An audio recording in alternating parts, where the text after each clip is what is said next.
All right, everybody. Thank you for tuning in to another episode of the Metal Blade live series. I'm here with my friend Brody Uttley. Oh, that way, Brody Uttley from Rivers of Nihil. How Hello. you doing, man? Good, man. How are you? Awesome, awesome. Happy Good to to hear. have made it through another week. Fucking did it. Yeah, dude. Fucking starting to go a little stir crazy here with all this quarantine business. Yeah, Um, it's been a while. Yeah, it's just a couple days. It's fine. Couple days, two, three Uh, days. we were just talking about getting slutty on a movie theater snacks before this started, and now I'm just like real hmm hungry. I think is where I'm at. Yep. Butterfinger, Butterfinger Raisinets, BBs, dude. Fucking Butterfinger BBs. Bring them back, man. Let's bring them let's make this back. happen. All right, so diving right into it. Uh, so you obviously big topic that we have covered on this podcast live series chat thing is streaming. Oh yeah. I'm sure our viewers are tired to death of hearing me talk about streaming, but um, you were mentioned on the last podcast with Herman Lee about building streaming setup that kind of circumnavigates the need for like thousands and thousands of dollars of hardware and multiple computers and a bunch of different audio interfaces and shit like that. I'm not going to make you dive into it now, but how has streaming been for you with its ups and downs and its you know interesting challenges that it presents? Dude, I mean, it's been great. Um, I've had to there's a lot of trial and error when you're first starting anything. So, I mean, I've tried different formats. Most of what I've done so far is either production based or performance based. So like a lot of what I've done is more like mixing stuff, like opening up a session and mixing it like live on the stream. And recently I've started doing Rivers of Nile set practices on my Twitch as well. And I think I've done about three of those, and those are going pretty good. Yeah, I mean it's been great so far. It's been a learning experience, and everybody in the community, the Twitch community, is has been incredibly helpful with any issues that I've had during streams. They're pretty seems like a pretty understanding community of people. Probably a bunch of dorks, so like dorks like us, so they get it. But yeah, it's been great. I mean, very very cool community, having fun. Just hanging out with people and having people pick my brain about stuff, because really what I do on there is exactly what I would be doing anyway. I just decided to turn the camera on. Yeah, totally. And that's Yeah. honestly what kind of provides the best streaming content. Everyone that I've spoken to about streaming has always been like, dude, you just gotta like do what you do. You know what I mean? Like, you just kind of Yeah. gotta do it from a place where it's just exactly like you said, what you would normally be doing, except with a camera on. Right. And that way, it's genuine, and you're still having fun with it, and it's just a way to kind of like let your fans and your friends and your viewers, into the process without it feeling forced and disingenuous. So Yeah, totally. that's awesome. Yeah.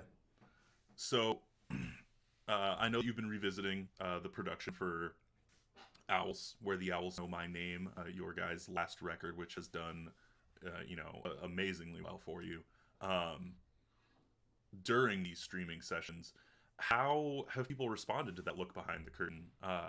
Did you personally get anything out of like revisiting these sessions? Did you, learn anything about your production process? And even on that note, would you consider yourself more on the production side of things, or just kind of like the guitar guy in the band? Um, you know, what kind of insights have you learned from going through that process and revisiting older material, a couple years later? Yeah, yeah. So those streams that I've been doing, where I got the old pre-production project files for the pre-pro songs for Owls, kind of been re-examining re-examining those sessions, and it's been cool because I recorded, or well, I guess I wrote that stuff anywhere between 3 and or 2 and 4 years ago, depending on what song it is. And it's been kind of crazy getting to open up, a 4-year-old session and see where I was at on that day with my editing skills, my mixing skills. And it's been kind of cool because I'm the kind of guy who I tend to be pretty hard on myself with, me like feeling like I haven't made progress in certain areas, whether it's guitar or production or, just generally as a person. I tend to feel like I stagnate. But then when I get to look at stuff from 3 or 4 years ago, and I realize like, whoa, like I've learned so much since then. I would never do what I did here now. Like, no way. And it's been cool getting to take those old pre-pro files and basically apply my current knowledge of production to those old files and really bring them up to current times. Like I mean, some of the tracking on it is a little sketchy just because they were pre-production tracks, but I mean the mixes, I've been having a great time just getting them to like smack real hard, just like getting those old mixes to pump. It's been cool. And it seems like, a lot of the people that watch those streams are sticking around for the entire duration. And I've been getting hit up by people asking like, oh, what song are you going to do next? My favorite song is Hollow or whatever. And are you doing that one tomorrow? And so like people have been pretty stoked on it. And I've definitely, learned a lot about how I've progressed since then, and how I would do things differently now. And to answer your question about the producer thing, I mean, I guess at this point I would say that maybe when I first got into recording, I guess I was more of just the guitar guy who in the band who like knew how to like do some recording. But I would say that now I'm somewhat of a full-fledged producer in the band. I mean, I with the exception of a few songs here and there that I'll collaborate with on, one of the other dudes. Most of the time I'll get like an idea completely demoed out musically, be like, here you guys go. And like me and Adam, our bassist, will bounce ideas off each other for arrangements and stuff like that. But pretty much like I'm handing in final products musically to the dudes and then letting them kind of go to town with it. Biggs handles all the lyrics and everything like that. And so, yeah, I would say that, while I feel kind of silly, like calling myself like I'm a producer. Cause, like when I think of producers, I think of like, like Andy Sneap and stuff like that, Yeah.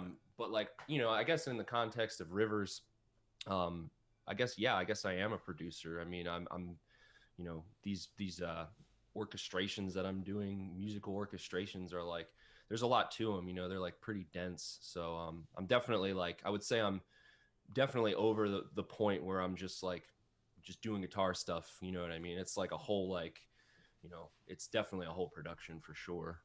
That's awesome, man. So, other question, I guess, when you send something out to the guys, because I know that like with a Legion, we are all over the country. You know what I mean? Like our writing process is totally remote. The only time that we're in the same room playing together is either right before a tour or right before hitting studio.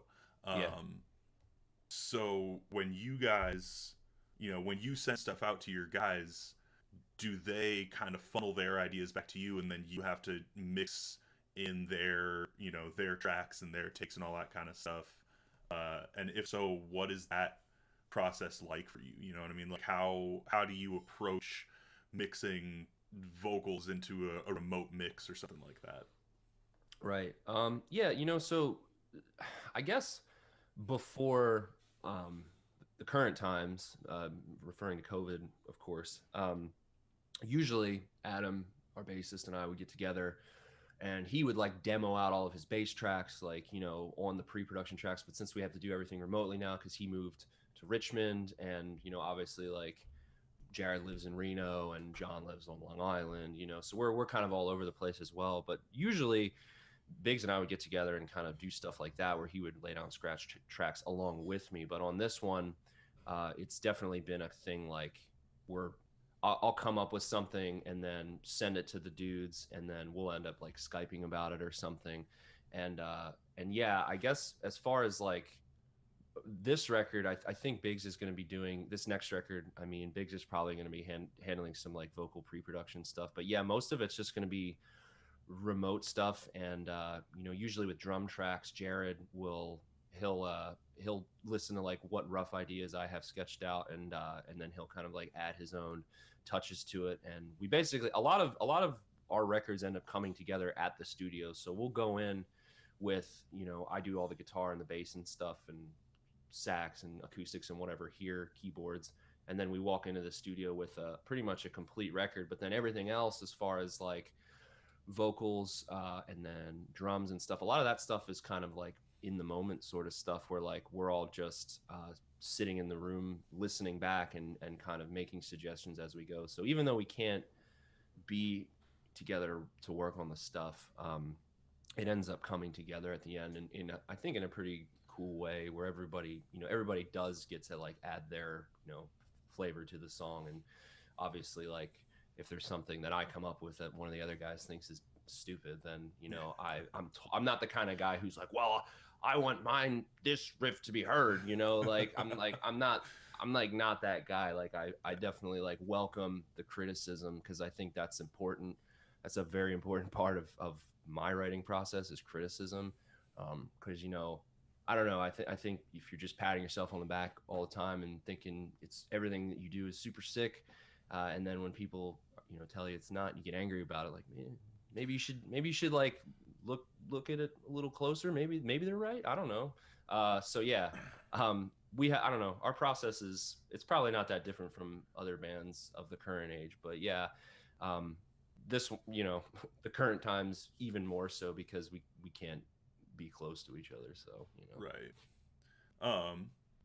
Yeah, it's funny that you say that about, taking criticism well. And a couple points that I wanted to elaborate on from what you were just saying is taking criticism well is super important for musicians. As you mentioned a little earlier, it's like we oftentimes are our own worst critic and look at stuff we did.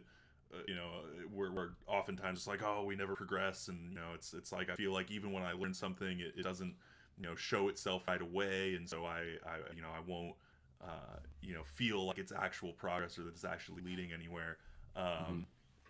But at the same time, there's so many musicians who feel that way, but then if you try to be like, hey, like maybe try this or something like that, they get all up in arms about it. So it's important, what I mean, to be able to take criticism, especially from people that you respect, like your bandmates and other musicians that you work with. I try to live my life by a little motto when it comes to this kind of stuff. That's, don't take criticism from someone that you wouldn't take advice from. But on the other side of that token, it's like, do take criticism from someone that you would take advice from. You know what I mean? So it's an important thing to kind of drop those walls as a musician, to be able to absorb other people's artistic influence and use it to enhance your own and add to that progress that we sometimes feel like we don't see all the time. Yeah, for sure. So speaking of creativity,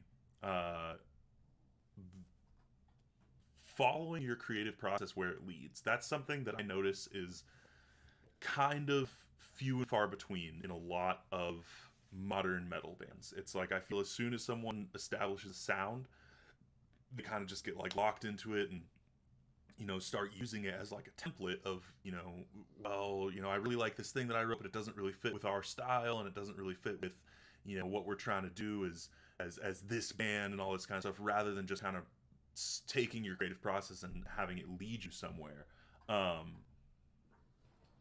Were you hesitant about any of that? Because obviously there was a pretty big change in sound and feel between your Owls and the record before that.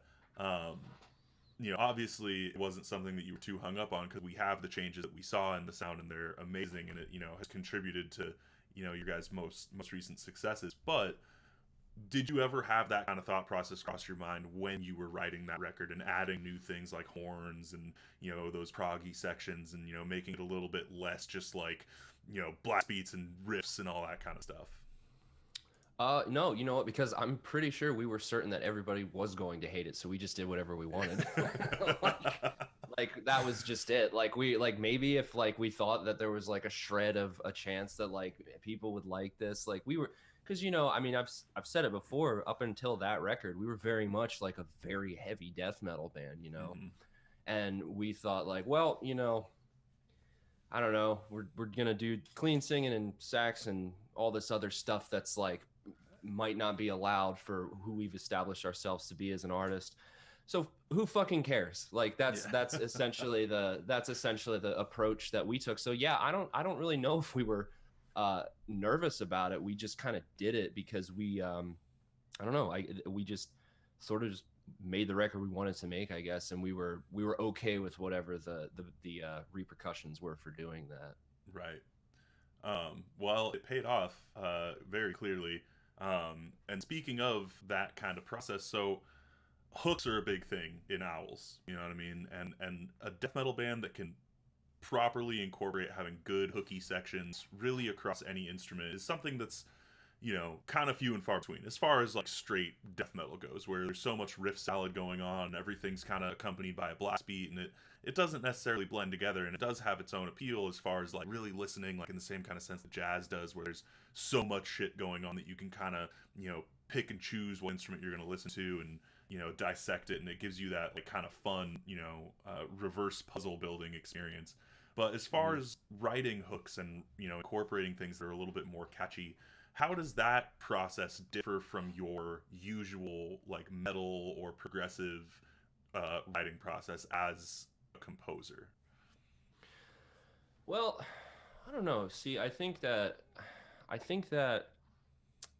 I mean a big part of my writing process is having a recording set up at my disposal. Like I have a whole studio here, right? And a big part of my writing process is being able to like visually see the parts on my computer screen. And I think once I got good enough at working like a recording rig, to be able to like separate sections and visualize like, okay, like this is probably like, this could be a bridge, this could be a pre-chorus, this could be a chorus, this could be a verse, and organizing stuff, even color coding it if I have to. I mean, that's made kind of putting songs together that have like hooky stuff in them a little bit easier for me, just because I can actually physically see it, whereas like before it was mostly just me like with a metronome and my guitar like just writing riffs, like just like one continuous idea, one continuous thought, whereas like having this recording studio as like part of my process has allowed me to actually physically see the separate sections of the song. Plus, like, I mean, I listen to a ton of rock music and a ton of pop music, and like, like, I mean, hooks are sick. That's rock and roll to me, and like and I don't know, that's just like an important part of music for me, and it continues to become an even more important part of writing music for me. So yeah, I would say that just being able to see the sections and just experiment with like dragging this bridge here, trying it here, or maybe before this part or after like it's being able to just like slide stuff around and see what works is like that was like a big part of me starting to incorporate more just catchy stuff into our sound, I guess. Just I think a lot of our sound, our evolution as a band sonically is kind of like tied directly to my progress as like a recording engineer and a an aspiring producer, I guess. I'm just learning all the time, and like I get asked all the time about solo projects and shit, and like Rivers like is my solo project. Like everything that it's not my solo project, but like anything that I would put into a solo project I would just use for Rivers, you know what I mean? So like a huge part of my yeah, like I don't know, I guess yeah, I guess like I just put everything that I want to into the band, and the sonic journey has been a reflection of me getting better at using all this stuff to make sounds, I guess. It's funny that you that you mention that you mention that process having a visual aid to it. It makes me wonder how many people are going to listen to this and kind of have like a light bulb moment, being like, whoa, like what if I could like actually see the stuff that I was working on? And it's something that has helped me a lot as well in writing vocal hooks and in writing music that's not metal. Yeah. to kind of create something that has good layering and syncopated parts and all that kind of stuff. So Hmm. having that visual element is something that I feel like really a lot of people don't think about until they stumble into it by playing around with their digital audio workstation and seeing those different waveforms and being like, oh shit, like I could kind of just move these around and do whatever I want with them. Yeah, for sure. So it's interesting you say that, because that's something that I had a very similar experience when I first started getting to audio production on my end as well. Um, it's Highly, also highly interesting. recommend. It's also interesting that you would mention, feeling like as you learn and as you grow and as you get better as a musician, that you feel more comfortable incorporating these like hooky and more melodic parts. I find that that's also something that just kind of happens. You know what I mean? As a natural progression with bands. Um, Hmm. there's the bands who kind of pigeonhole themselves and stick with that same style that works and just release, the same kind of album over and over and over again. And that's, it serves its purpose. It's great. You know what I mean? I feel like if Cannibal Corpse released something that was super weird and proggy, I'd be like, what the fuck? Like, Yeah, um, yeah, that would be sick though, probably. I mean, Maybe I'd kind French of love little to hear French it, horn, honestly. little harmonica or something, But at the same time, or on the other hand, I should say, I guess there's also these musicians that you see that are constantly evolving, and with that evolution comes incorporation of styles that they didn't necessarily start with. So it's also interesting to hear that from you, uh, as someone who again experienced something kind of similar in my own writing process and with my own bands and other musical endeavors, that it's like, as you grow and as you learn more about music and about production and all this kind of stuff, not only do your tastes change a little bit, but your writing style really kind of goes into these like new places that you know you sometimes never could predict, but oftentimes produce these really cool results. um for so sure. music business, real quick, let's dive into that. So All right. recently the CEO of Spotify came out with a statement that was basically caused a lot of waves in the entire music industry, but particularly in metal. I've been seeing a lot of metal people, really slamming his comments. Which, for those of you who haven't read it, what he said was basically that in order for a band to be successful, in order for an artist to maintain a presence or some visibility, you can't just release an album once every 3 or 4 years. You have to be really on top of recording music and releasing music. Something that I don't necessarily totally disagree with, but there were a few more complications to his statement. So, Brody, what do you kind of feel about the way he addressed this issue? Okay, so as I said before, I'm not like super well read on this issue, but I know enough, I think. Yeah, I think that he's right. Okay, like I think what he said is like technically true. I think that yeah, in today's playlist generation, you can't, if you're expecting to make money from, music alone, yeah, sure, you can't release music every 3 or 4 years and expect to like, be cashing sick royalty checks, right? I mean, I don't know if you any of us in metal really can anyway, but like yeah, he's right, because everyone they want shit now, right? And they want that, like that quick hit, that like give me that shit that's on that playlist. I want the bite size, intro. I like this band, I hate this band, whichever. Like I just want it quick, I want it now. And like that's the current like climate. So yeah, he's right in that sense, that bands do need to be releasing music more frequently, for sure.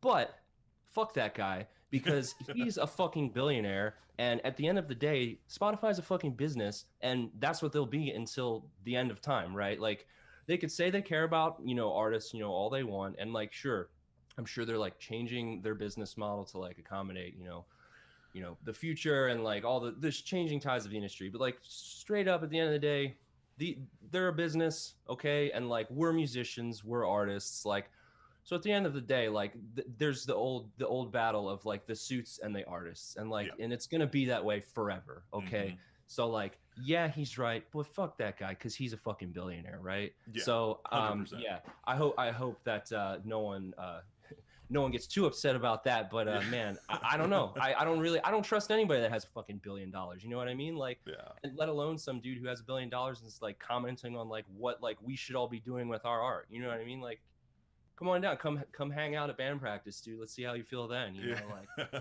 I don't know, but Yeah. yeah. There's definitely Anyway, a disconnect for sure. There's definitely, anyway, I think, a disconnect between his perspective and like the artist's perspective. The other thing is that I I have trouble thinking that metal as a genre even crossed his mind for a split second when he was no, writing those posts and those statements. Like this dude is focused on, the artists who release a song and then 24 hours later have 100 million plays on it, you know what I mean? Which is not metal.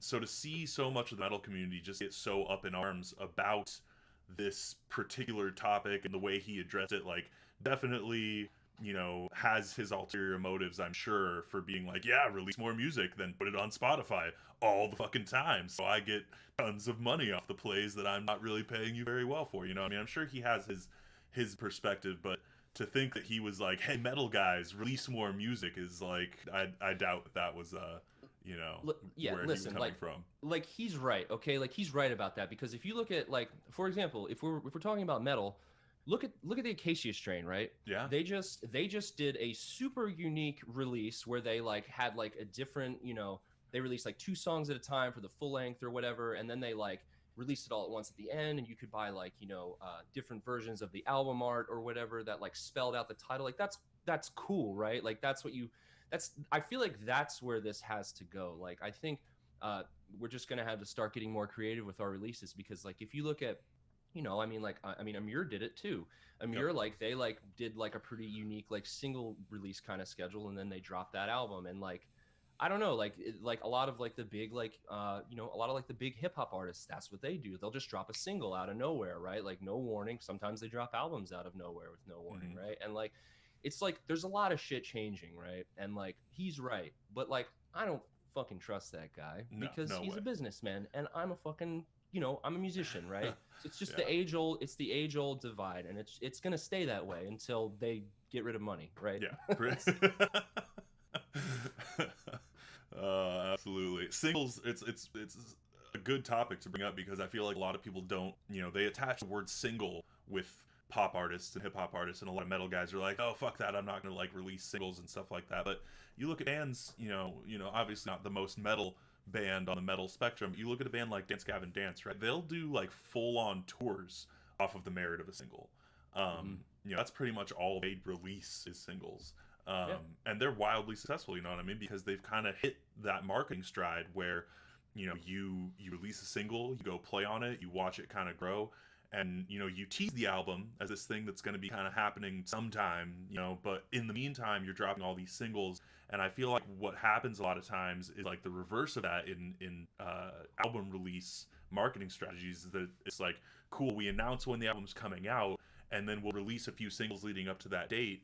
But what that Mm-hmm. does, in my opinion, is kind of provide this precedent that it's like, oh well, I'll just wait till the record comes out and then just Mm-hmm. listen to it all at once because I want like the experience or whatever. Right. But I feel like those voices are kind of in the minority, versus people who, like you said, just want that bite size, like give it to me now. I want to hear this music. Like I want this band to release new shit.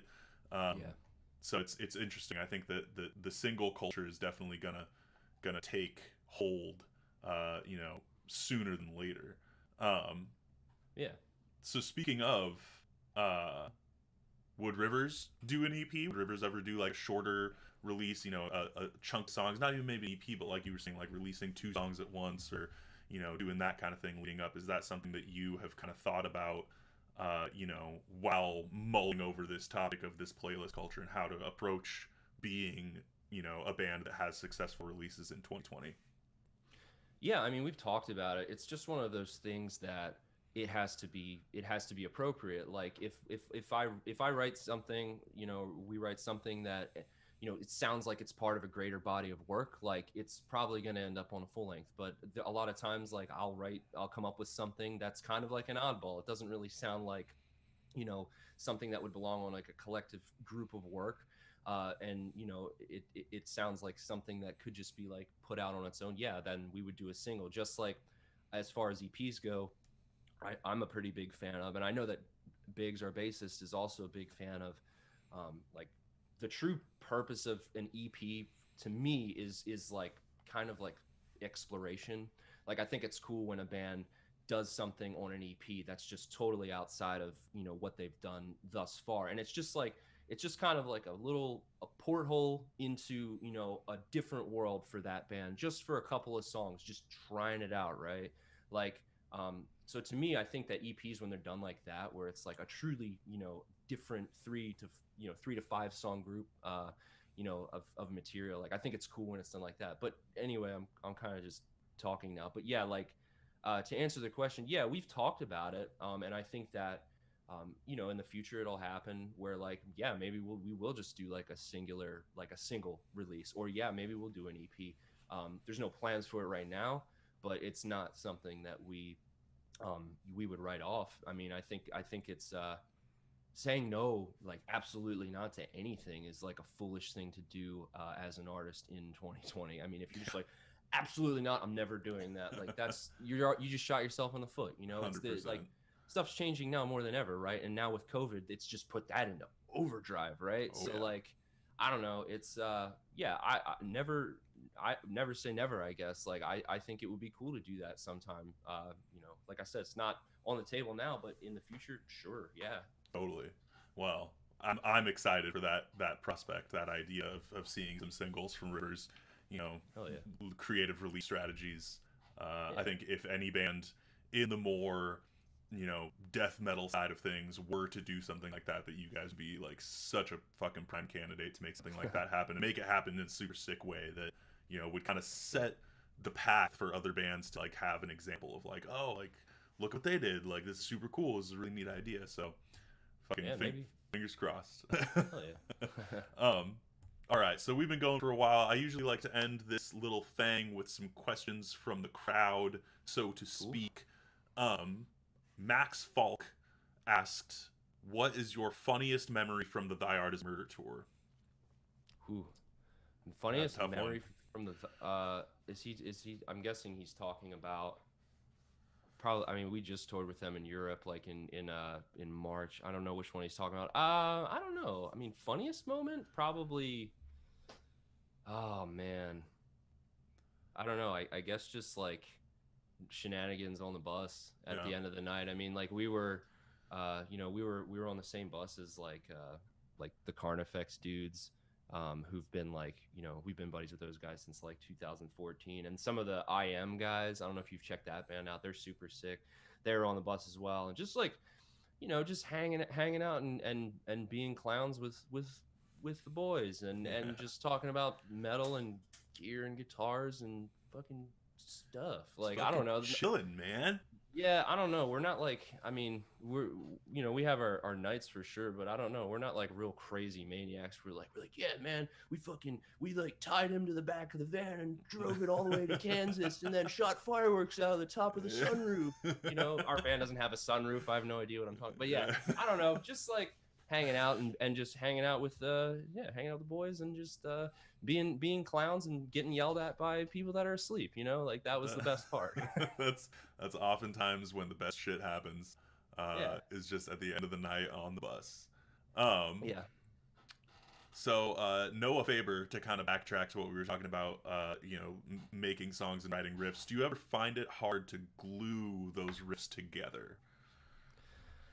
Yeah, I mean, all the time, but luckily, there's a thing called delay and reverb that allow you to kind of smear things together. If you don't know what to do, you can kind of just sneak a little echo in there and make it seem like that was supposed to be that way. No, but yeah, I mean, it happens to me all the time. But I mean, here's the thing, like, about the way that I operate with writing is I have the studio set up here, and if I am having trouble coming up with like a transition between riffs, most of the time it's just like some little drum groove thing, like a little, something like that. And like I have not to go plug in companies or anything, but Tune Track, they make these little MIDI packs that like are just drum grooves. So like sometimes if I'm stuck on something and I don't know how to get from like one section to another, if it's a different time signature or different tempo or whatever, just try out some drum grooves and see if it if it like locks the stuff together, or sometimes it's a matter of like putting some spacey riff over top that's like panned kind of funny that distracts the listener for a second, and then boom, you're in the next part and they didn't even realize it happened. Just magic Yeah. stuff like that. Fucking musician wizard shit. Just magic, yeah. So somebody, I don't have. Oh no, yes I do. Charlie Bauer wants to know if there is going to be a live DVD of the Owls tour. A live DVD of the Owls tour. I mean, we we do have a lot of footage from it. I mean, it hasn't been something that's been put into motion officially or anything. You know, Kerrang came out to one of the two sold out St. Vitus shows that we did on that tour, and they did like a super badass, like full album, multi angle thing for that show. And then some of the one of the guys at Graphic Nature mixed it and like was all sick audio. So yeah, I mean, we have like a pretty, there's already kind of like a like what we would probably put on a DVD is probably already out there, because like Right. that night, those 2 nights at St. Vitus were like absolutely insane. And like there's no way that like we could, I mean, I'm not gonna say there's no way, but it would be difficult to release something in the future, maybe like down the road, but like yeah, for right now, probably not. Yeah. But maybe, hey, down the road, 10 years, little anniversary, something. Who knows? Maybe. Well, from what it sounds like, Charlie, go check out that Kerrang St. Vitus Yeah. Rivers show, because that sounds like the closest thing to a. I mean, who's releasing DVDs in 2020 anyway? Let's be real. Yeah. I mean, yeah, it was like one of those things that it did come up like a few times, like, hey, we should do like a DVD or like whatever. And like when we saw that footage from the Vitus shows, it was just like, this is way too sick. Like this is like, we'd have to do some like real crazy magic to like, top these 2 nights, Totally. John Boyce wants to know, how many songs into the next full length have you worked out? Ooh, John, I know. Well, me and John are friends. Yeah. So I'm not going to answer that, but I will text him and let him know. Fair. Yeah, hit me with a pass on any of these if you're just like, this is classified information. Information has been redacted. Yeah, I'm not revealing my cards, but I'll let him know. He actually recorded one of the first. He was one of the first dudes that recorded Rivers like way back in 2010. So he's like, oh shit, he's like got history with the band. So I'm gonna let him know what's up. That's fucking awesome. And then Matt Wyland, sorry if I butchered the pronunciation on your last name there, Matt, wants to know what your favorite non-metal band is. Ooh. Yeah, fucking loaded question. I know. I mean, right now, and feel free to like hit the eject button on the seat that shoots me out of the room or whatever. But right now, my favorite non-metal band is Radiohead. I've been like, yeah. I've been on a major Radiohead kick since the beginning of quarantine. But I mean, I like Radiohead. I like the Killers. I like Iron and Wine a lot. I like Coldplay. The first 4 Coldplay records are fucking sick. Dude, and I don't first care 4 what Coldplay records fucking rule. They are so good. Like they're one of those bands sick. That I feel like Coldplay and Nickelback and like John Mayer, there's a few bands who Mayer really got pigeonholed into the like, oh well, they're like pop and they're like, like this connotation got attached to them so quickly into their career that they just kind of got written off as being like, whatever, who gives a shit. But like, bro, man, if you go into like the non-single deep cuts on any of those 3 bands that I just mentioned, like I think anyone who listens to music from like a genuine interested standpoint in the musical aspect of it will be very pleasantly surprised by any of those bands that were mentioned. John Mayer's a psycho. I mean, he went to MI. I mean, he's like a college learned, sick ass guitar player. I mean, some of the top like rock and blues guys, he said that like he's like a master at what he does. And like I used to hate, I used to be that guy. I used to like hate on all that shit. And then like in my private, without telling anybody, I was like, maybe I'll check this shit out. And I was like, damn, I kind of like this. And so yeah, we've talked about John Mayer, Coldplay, and Radiohead in the same 5 minutes on a Metal Blade podcast. So on our live stream. So we're both fired. Good night. See ya. Last episode. Bye, everybody. Well, thanks for hanging out, man. For everybody still with us after all that bullshit, Still here, yeah. you can follow Brody on any of the social media platforms that are listed below right there. We have Instagram, Facebook, Twitter, and Twitch. Both Brody and Rivers of Nihil. Very awesome dude, as you have just learned. And if you have not listened to Rivers of Nihil yet, definitely do so. I am Riley McShane, singer for Legion and host of the Metal Blade Live Series podcast, and we will catch y'all next week.